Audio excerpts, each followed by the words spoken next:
In the last video, we learned about the poison honeybee, which had transformed into a queen honeybee and now looks like a humanized version of its former self. Not even the tower manager knows much about it, and he decides to ask his grandpa for details later. Sejun is shocked to see her like this, and the bee is pleased to receive his compliments about how different she looked. Her story began when she first consumed nectar from Sejun's farm. Her body began to change and became fit to produce babies. This led to the queen and other bees ignoring her, so she decided to go independent. She set up her nest in Sejun's cave, and there she underwent many transformations to reach this form. Seeing how fond she is of Sejun, the queen bee's kids also familiarize themselves with him quickly. They become friends with the rabbits, too, and their family extends yet again.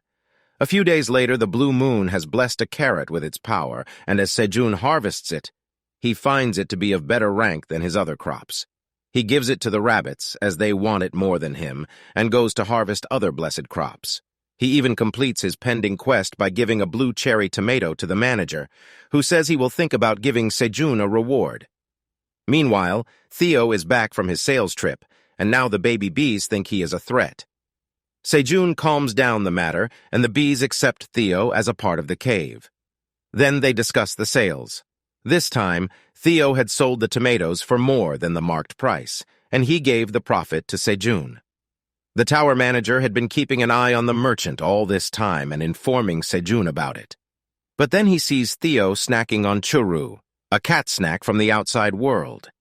Since the number of things one can carry inside the tower is limited, Sejun understands that there must be someone who really wants to meet Theo to bring such a snack to the tower. And that gives him a new idea to earn money. As Sejun grins menacingly while looking at Theo, he offers him some churu. But Sejun snatches the churu from his hand, saying that he is confiscating it. Theo is shocked and pulls Sejun's shirt, asking him to return it. He says that he got the snack by taking a photo with a human, and it was his. But that is exactly what Sejun plans to use against him. Theo took a photo with someone in exchange for the snacks, and that was technically a deal he was not allowed to make. According to the contract they had signed, Theo was not allowed to have additional clients without permission from Sejun. This was a breach of Special Condition 3 of their contract. Theo is stunned. He did not even know that this condition was so strict, but getting him sad and upset was just part of Sejun's plan. He tells him not to be so upset, calling him Sales Cat Theo. Rather than that, they should talk about the new clients. Theo is confused and asks Sejun when he was given back the position of the sales cat. Sejun tells him that he is giving him the sales cat position for 1 hour right now, and if he did well in future trades, he could even become the sales cat for multiple hours. The cat forgets his disappointment from earlier and gladly agrees with Sejun's idea, and then begins his special treatment. Sejun picks Theo up and makes him sit in his lap, calling him Sir Sales Cat. They are sitting in front of the fire while a rabbit is fanning them. Sejun asks Theo if the warmth from the fire and wind is to his liking. The other rabbits are preparing a delicious meal of roasted fish. Sejun lets Theo lay down comfortably on his lap and says that he should enjoy his churu snacks like this. Sejun pats him as he feeds him with his own hands, and Theo thinks this was the best experience. He is ecstatic, thinking that being a sales cat comes with some amazing perks. This was the best feeling in the world for him. Sejun asks him if he enjoyed the churu, and now the sales cat wants to eat grilled fish. Sejun replies that he will bring them right away. Not only that, he was also preparing them himself. As the fish are being cooked, he asks Theo how he can go to the 38th floor so easily without encountering monsters. He replies that it is because of his wandering merchant license that he proudly displays it to Sejun. It was in the shape of a badge, and it proved he was a wandering merchant. There was an expensive annual membership fee to be paid to the Wandering Merchant Association to maintain this license. The higher one's level as a merchant, the more fees one has to pay, but the benefits also increase with the fees. Sejun is impressed, and Theo further tells him that one could use various association-protected facilities with the license. Not being attacked by monsters was just one of the privileges it granted. Monsters can recognize that they are wandering merchants and will not attack them. Sejun asks if Theo can bring the hunters to this floor using the license, but that is not possible. Theo replies that even though the monsters won't attack him, they will still attack the hunters with him. Besides, he uses an exclusive shortcut called the Merchant Passageway that is accessible only to wandering merchants. If one wants to use the shortcut to go to other floors, they must have the license. And if Theo did not have access to the Merchant Passageway, there was no way he could go to the 38th floor from here in just 5 days. Sejun is curious about this and asks what floor they are on right now, and Theo replies that this was the 99th floor. Sejun's brain takes a moment to fully process the implications of that sentence. He asks Theo to repeat, who asks him if Sejun did not know they were on the 99th floor. The shock hits Sejun now, and he is terrified. The 99th floor has to be the most dangerous place in the tower, and he was struck here. He falls to his knees, and Theo asks him what was wrong. Sejun is still reeling from the shock. He had previously thought that Theo did not meet monsters, but he went to the 38th floor using normal means. Since it took only 10 days for a round trip, he thought they were only a few levels away from the 38th floor. But just knowing that they were on the 99th floor is enough to terrify Sejun. He tries to snap out of it, convincing himself that it does not make a difference. Theo is also trying to wake him up, and he finally manages to do so by pressing Sejun's cheeks. But he was not doing it for Sejun. He was doing it because the fish that were meant for him had turned into ash. He points Sejun towards the fish he was supposed to roast. Sejun starts cooking a new batch as he thinks about his situation. The hunters had only started climbing to the 40th floor a few weeks ago. It would take years for them to reach the 99th floor, and Sejun wonders if he should just give up on leaving the tower. Theo orders him to grill the fish properly and not burn them like the last time. These were the commands of the sales cat, but Sejun is irritated and tells him that his 1 hour is over. Theo is shocked that his time as the sales cat has passed already. He thinks that it was such a shame, but Sejun was probably not even keeping track of time. But then Sejun notices the medal, or the merchant's license, and seeing it gives him some nice ideas. A group of hunters are on the lower floors. They are in a desperate condition. Many of them are wounded, and their rations are about to end. They have no potions or food left, and there are too many monsters in the wild for them to retreat while carrying their wounded friends. And as they despair that they are going to die here, someone comes to their aid. Sejun is there with Theo, and he asks the hunters if they are looking for some good items. The hunters cannot make a mistake in identifying the legendary wandering merchant and tower farmer, Park Sejun.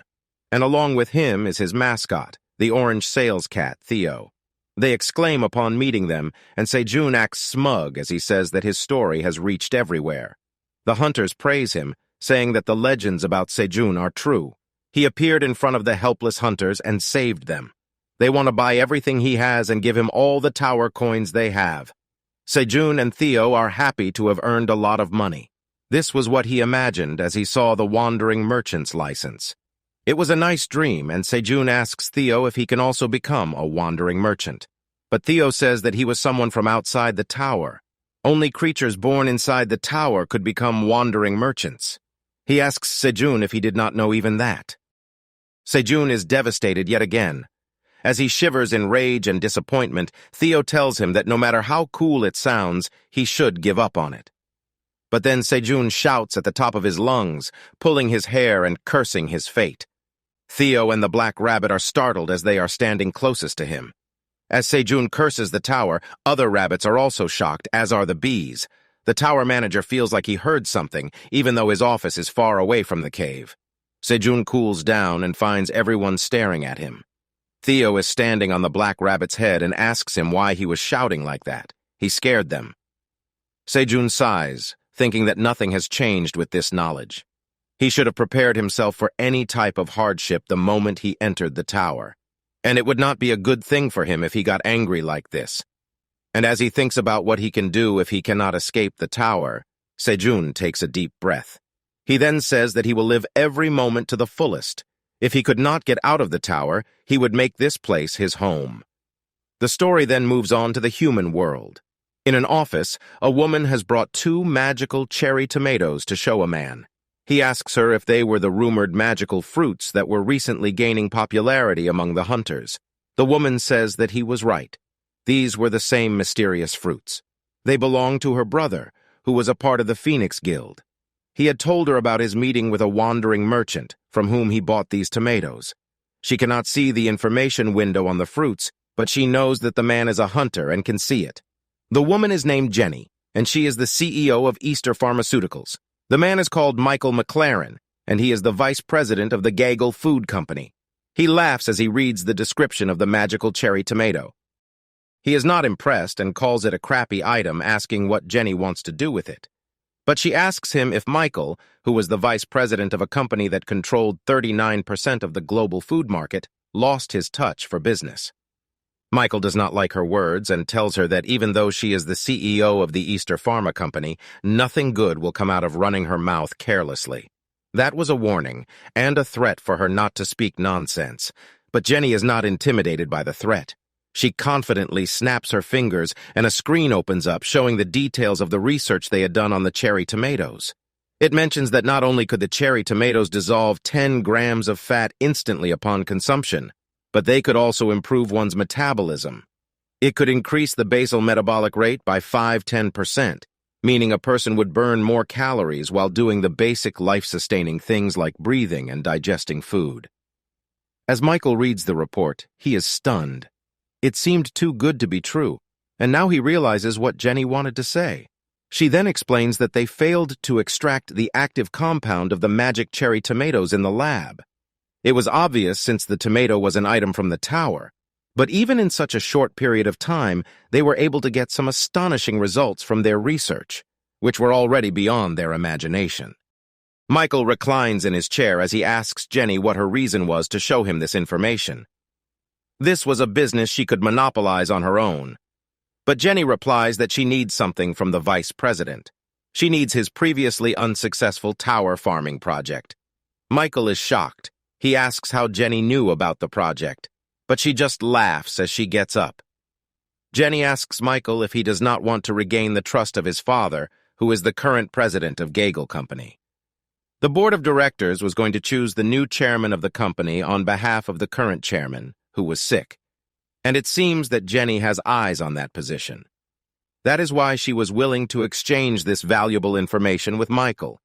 She asks him what he thinks. She then asks if the cherry tomato looks appetizing to him. Michael grins as he takes the cherry tomato from her hand and then eats it. It was sweet and delicious. After saying that, he burst out laughing, and Jenny quietly watches him. But then he eats the second tomato too, because it was so delicious, and asks Jenny if she has more. She said the second piece was hers, and he ate it. If he wanted more, he should just go inside the tower and buy some himself. This chapter ends here. Poor Sejun received 2 big shocks today, but now that he knows where he stands, he should be more relieved. The introduction of the 2 business tycoons, one of whom is a hunter himself, should add more interesting elements to the story. Let us find out what happens now in the next video, so if you enjoyed the video, leave a like and a comment. And also subscribe to our channel for more videos like this.